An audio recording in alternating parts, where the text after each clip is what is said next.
Hi guys, welcome to my channel. This video is basically like a podcast that I'm doing. I'm gonna explain why I said it's a podcast because I watched a video from Apostle Joshua Selman, and in that video he was teaching about how to find your potential in God, and I was really stuck at what God wanted me to do. He told me to start content creation and I didn't want to because I was scared. If you ask my friends, I don't post on social media at all, not even a story, not a picture, nothing. So I was scared to post that video or start the content creation.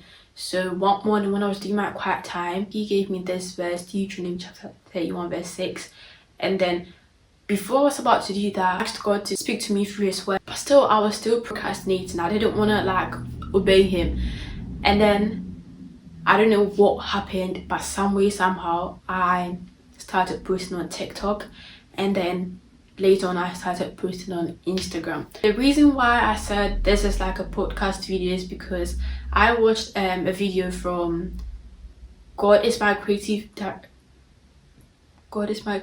director. I think that is the name of the YouTube channel. And of Topic House, the CEO of Topic House was talking to someone, and she inspired me with something that she said. She said that she writes how she wants her future to be in a notepad, and then she prays over it. And so I decided to write something in my notes on my iPad, and I prayed over it. And so one of the things that I wrote, let me tell you guys, I'm not going to tell you all of it, but I'm just going to tell you one thing that I wrote. I said, I named the note how I want my future to be, and then the second point of how I want my future to be is that I want to establish a Christian podcast, bringing more souls / motivating others to read their Bible by telling the gospel of God and Bible stories. And I used Acts chapter 20 verse 24, and so I prayed over it and I didn't hear anything from God. And when I went to church, I prayed over it again, and I heard in church I didn't hear God's voice. I was like, I'm gonna wait till I get like you know that podcast what do you call it, microphone that they use and that neon lights behind them. I was like, I'm gonna save up and buy those kind of things before I start this kind of videos. So I was planning that it's gonna be like, for now it's gonna be like weekly vlogs and monthly vlogs, day in the life, short. So back to the how to find your potential by Apostle Joshua Selman that I read, that I learned. I watched a video, so that I learned, yeah. So he was like, to find your potential, I wrote it down, I'm just gonna look for it. He was like, to find your potential, you need, first of all, he explained that your potential is your inherent, I don't know how to pronounce that word, ability given to you by God, something that you love, something like a passion. Potential, my potential was the content creation. And let me tell you guys something, when I'm doing my quiet time and when I want to explain it, explain it so that I'll understand, I pretend like I'm standing in front of people, then I start, like I imagine this room as a crowd of people, then I start saying what I want to say, like preaching to them. So I was like, that's my potential, that's my passion. First of all, I thought like I discovered my passion, my potential, no, my passion. The second point is passion, so it kind of links to the point one, and point three is to develop it. I don't know what it means by that, but to develop it is to like start doing it maybe. And the last point is service, which I'm kind of doing now. I wanted to get all these kind of things, the podcast microphone and that neon light behind them, and I prayed maybe like Sunday, and God was like, so are you really gonna wait to get all those kind of things before you start what I've asked you to start? Then I decided to start today. So this video is going to be the life of Jacob, which I have a book that I used that I wrote. This is the book that I used for my quiet time, learn the life of Jacob. So I'm going to tell you about the life of Jacob and the characteristics of Jacob, the good ones, not the bad ones. And I'm going to tell you the characteristics of God shown in the life that were shown in the life of Jacob. So first of all, before we start, don't forget to like, share and subscribe for other people to know this channel and watch this video. Jacob was a twin, and his father's name was Isaac, his mother's name was Rebecca. His elder brother was Esau. I don't know if I pronounced it right, sorry if I didn't. Esau. So Esau was the firstborn, and let me go through the notes so I can't remember. Okay, so I didn't open it because I just realized I know something that I have to say. So before Jacob and his twin brother were to come to this world, God told their mother that Jacob is going to be the younger one is going to be greater than the older one. So like basically God telling their mother that he's going to bless the younger one, the older one is going to serve the younger one. And when they came on earth, happened. Esau was very hairy, so that was what their parents used to identify them, and Esau was called Esau because he was hairy.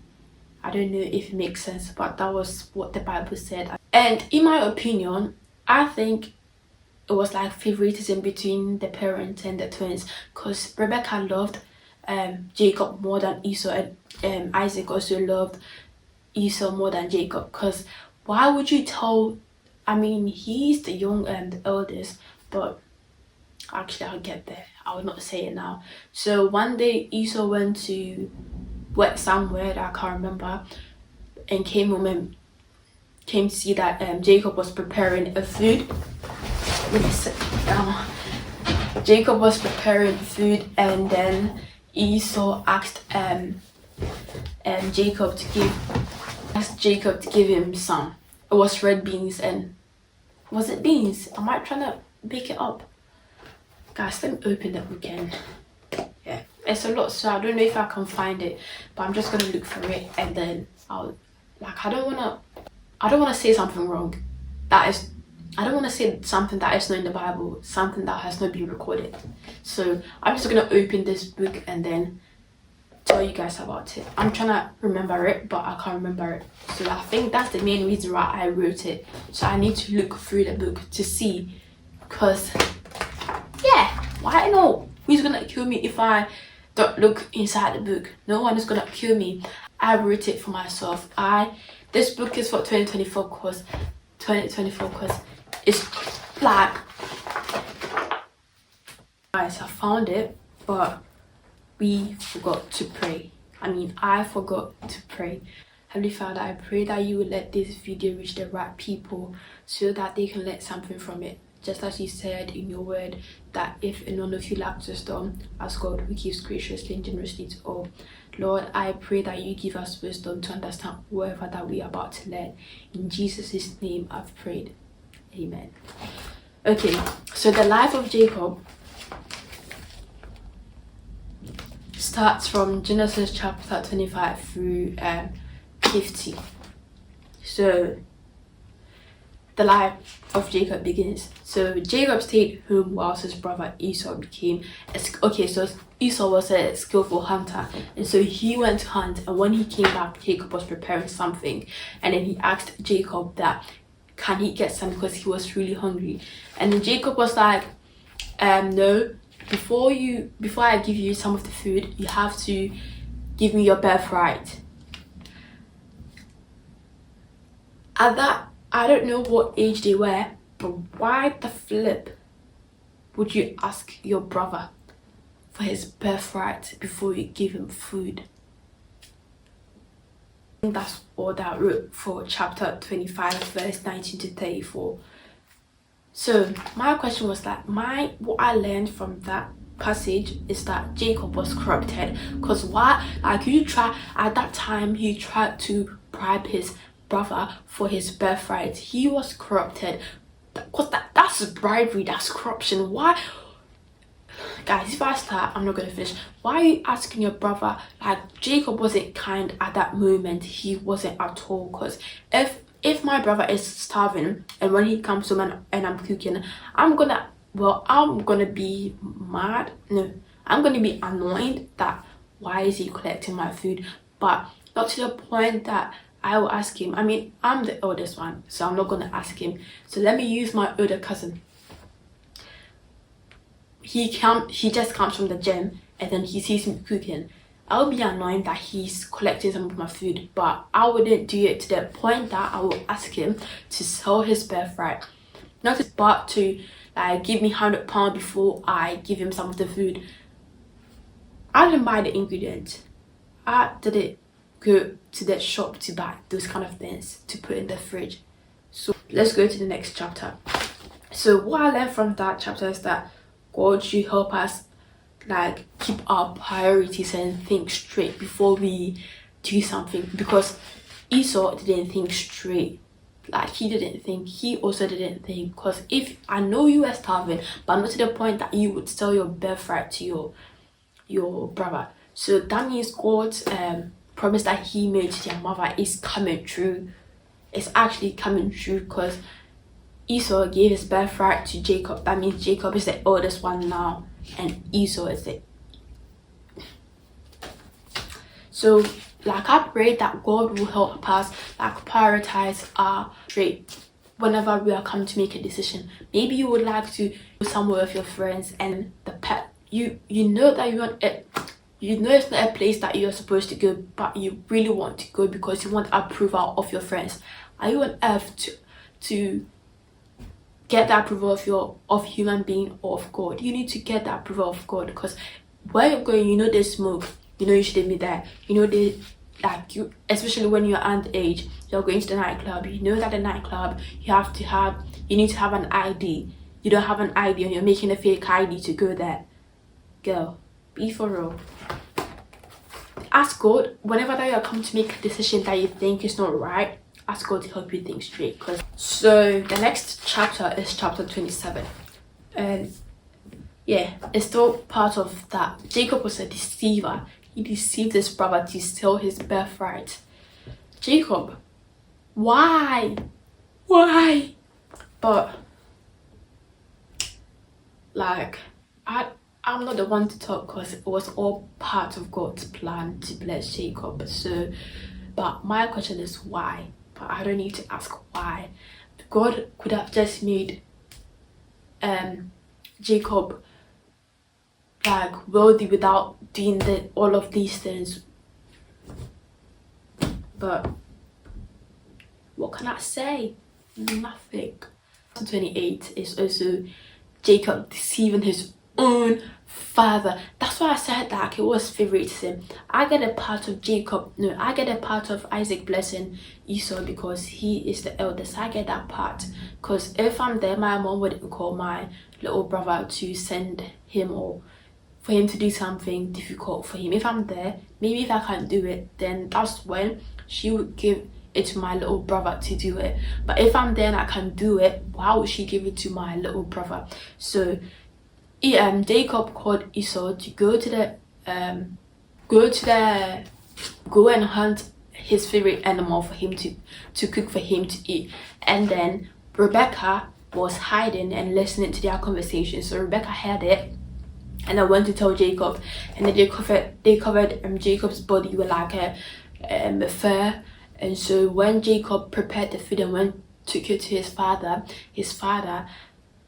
wasn't sure if it was really Esau. So he said the body feels like Esau, but the voice doesn't. It sounds like Jacob's own, but he couldn't see why. I think he was blind or didn't have a good vision, a blurry vision or something like that. So he blessed Jacob, and the same blessings that God gave to Abraham, that's literally the same blessing Isaac gave to Jacob. Esau came back from the farm or wherever that he went to hunt that animal. Esau came back and then he prepared the food nice and clean. you know, I'm gonna give it to my father for him to bless me, do all those kind of things. But when he went there, Isaac was like, then who came in then? Was that not you? So Esau was still pressuring his dad to, you know, like, still bless him. He still has some of the blessings left, but Isaac was like, he gave all the blessings to his younger brother Jacob. He was still pressuring his dad, and then Isaac cursed him. I don't know what he said about him, because why should I keep a curse? I mean, it's part of the Bible, but would you keep a curse? Would you like store it in your mind? No, store it in your mind. No, you wouldn't. Fast forward in chapter 28, Isaac and Rebecca was advising Jacob not to marry a Canaanite. I always don't know how to pronounce the words in the Old Testament. A Canaanite. You know what I mean? A Canaanite woman, because those people, like, I think, I don't know, but I don't know why Jacob shouldn't marry Canaanite woman just like his brother Esau did. So they sent him off to to his uncle in Param Aram. Oh, it's Padan Aram, yeah. Padan Aram. Oh, then what did I say? Anyways, Padan Aram, to go there. I don't know for what reason. Oh, to marry someone there. Yeah. So when Jacob was going to, God blessed him, and he also gave him the same blessing that he gave Abraham. When I was reading this chapter, my mind was like, God, why? You know it, but it was part of his plan, so I couldn't question more. I couldn't ask why I cannot do that. I'm not supposed to do that, so I did it. I wrote that if God promised to bless you, there's nothing you can do or someone can do to spoil it. And I got a verse from Hebrews chapter 13 verse 5 that, like, what's Hebrews chapter 13 verse 5 about? I will never leave you nor forsake you. God literally blessed Abraham. No, God literally blessed Jacob. He blessed him, and he told him that he's not going to leave him. If God told you to start a business and you don't see any sales, you don't see any success in it, don't stop. It was God who told you to start. Don't stop. He is gonna bless you. You are not seeing the result, doesn't mean stop. Please don't stop. And in Genesis chapter 29, to Laban deceived so Jacob went to Padan Aram, and then when he went there, he met like sisters there that he helped their flock. So when they went home, Rachel was that, oh, this one helped us at the well. It's like, yeah, this man helped us at the help at the well. So their father, Jacob told their father that he wants to marry Rachel because Rachel is very pretty and all this kind of, like, I can imagine Rachel was a young, pretty lady with gold jewelries, piercings, nose piercings, with a nice body, dressed nicely. I know Jacob. Why am I talking like I know him personally? Anyways. But anyways, so on that wedding night, Laban deceived Jacob. If it was in this generation, I would have said it's like karma, or even you would have said it's karma, because Jacob deceived his father and now someone is deceiving him back. So Laban, his uncle, deceived him and made him marry Rebecca and Rachel's older sister, Leah. Yeah, Leah. He made him marry Leah, and on that wedding night, Jacob did the deed with Leah. So when in the morning when Jacob found out, he was like, why did he do that? At that time, Jacob had already worked 7 years to marry Rachel, but it didn't work. So for the girlies and for the people saying on TikTok that Jacob worked for 7 years to marry Rachel, I think that's a lie. Because he worked 14 years to marry Rachel. Because he worked for the 7 years and he was deceived to marry Leah. And then he worked extra 7 years. So what's 7 plus 7. It's not 14, or am I wrong? 8, 9. After that, where do you go? 10, 11, 12, 13, 14. He worked 14 years to marry Rachel, so I don't think it's 7. So guys, let's be real. Like, I know, like, I think someone started that. I don't know, but TikTok is just unreal. Because I think it's 14 years. He worked 14 years. For the first 7 years, he was deceived. And for the second 7 years, he got his original wife. His original wife. So 7 plus 7 is 14. So I think Jacob, in my opinion, maybe you can say he worked for 7 years to marry Rachel. But in my opinion, from the maths and from the addition that I've done, and you saw me do it right now too, I think it's 14 years. He worked 14 years to marry. Ooh, love. True love. Like, then he really loved. Damn. So he worked 14 years to get married to Rachel. But like, if you're watching this video, please pause it and think, was it because he deceived his dad? That's why he was also. But Laban gave a reason that the youngest one cannot marry whilst the oldest one is not married. So I think probably that's it. Maybe was it karma? You never know. Someone would think that the intro, what I said in the beginning, that I love spreading the gospel. Someone would think that I'm lying, but I don't know if you guys can see it's probably gonna 10. So let me read it.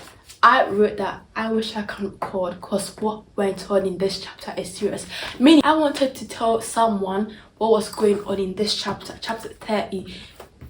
Chapter 30. I wanted to tell someone about it because it was really burning in me. I don't know, but I hope you guys understand. This chapter is where Leah was giving birth and Rebecca wasn't.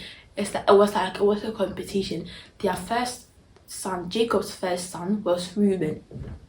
Did I lie? Guys, let me check. Yeah, Jacob's first son was Reuben, but it wasn't from chapter 30, it was chapter 29.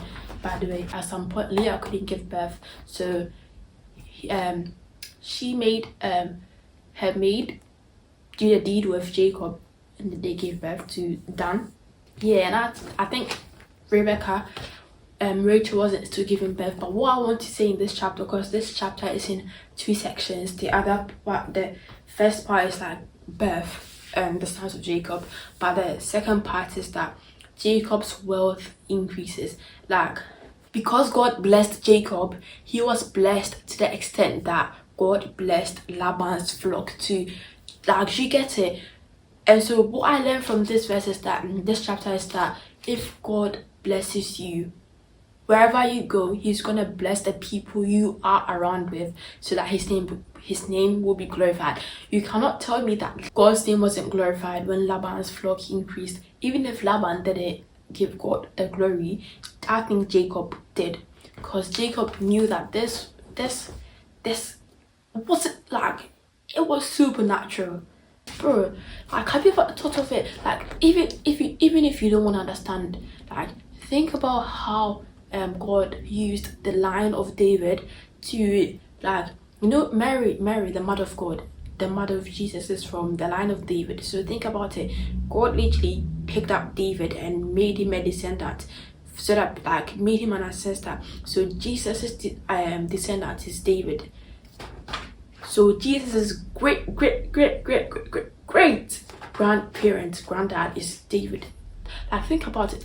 Think about how God blessed him. Think about how God blessed Abraham. You know how God said he's gonna make him descendants of all nations, and truly we are all descendants of Jacob. So the whole globe.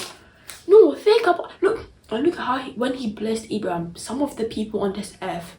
And I know you too, you are blessed. Some of the people on this earth are blessed. You are blessed. I am blessed. Everyone is blessed. Up next is chapter 31. I still haven't talked about the characteristics of God in Jacob's life, but we are going to get there. It's 2:50 and we are at chapter 31. In chapter 31, I didn't write anything. I wrote, there is no behavior to learn here. I didn't write anything, but anyways. In chapter 32 is where Jacob wrestled with God. And he was still alive. Punched God. Because when you read that chapter, Jacob had God's hip bone or hip something. Or maybe the waist or something. And he was forcing God to bless him before he leaves him, before he stops fighting God. Like, are you for real? He wanted God to bless him before he stopped fighting with God. The place where they fought God, Jacob named that place Peniel.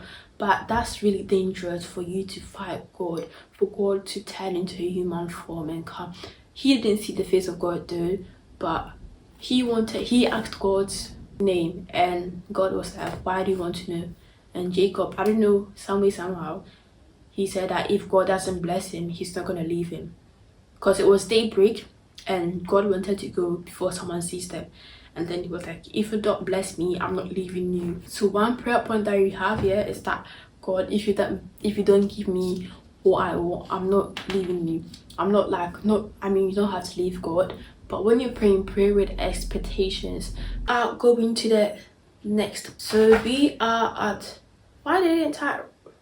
Well, I think it's from a different one, because I wrote Bethel is the place where Jacob saw Esther from heaven, and angels descended and ascended. So this is where Jacob was going to Laban Aram to visit his uncle Laban. So in chapter 35, Jacob was obedient. Okay, so this is what the cat like. I've said the story of Jacob, and I think this is where God described what characteristic of Jacob. But first week, the characteristics of Jacob. First we got that he was a deceiver, he wasn't kind, he was corrupted and bribed his brother. And in chapter 35, I wrote that he was obedient. From the chapters I've read, he never questioned God when God asked him to do something. Because through the chapters, God asked him to do something. He never asked God why. He never, because when Laban was greedy and didn't give Jacob the wage that he deserved, because Jacob worked for him, but he didn't give Jacob the wages that he deserved. So that God told Jacob to do so many things, but Jacob didn't ask God why. He still did it. Even when Jacob God told Jacob to go and meet his brother Esau, he didn't ask God why, because he knew what he had done. If I do that, if I take your blessing from me, and if someone tells me to meet, I wouldn't want to meet you. But Jacob didn't ask God why. He still went and did what God asked him to do. So be obedient to God. Jacob had 12 sons. I forgot to say that. And those sons were the tribes of Israel. So when Jacob was about to die, he blessed them. I think this is the end of the video. This is the end of Jacob's life. God's character in this, I literally said it, right? God's character in this Jacob's life is that God is a faithful God. He do what he says he will do. He loves us no matter the sin that we've committed. Don't forget to like, comment, subscribe. See you guys in the next video.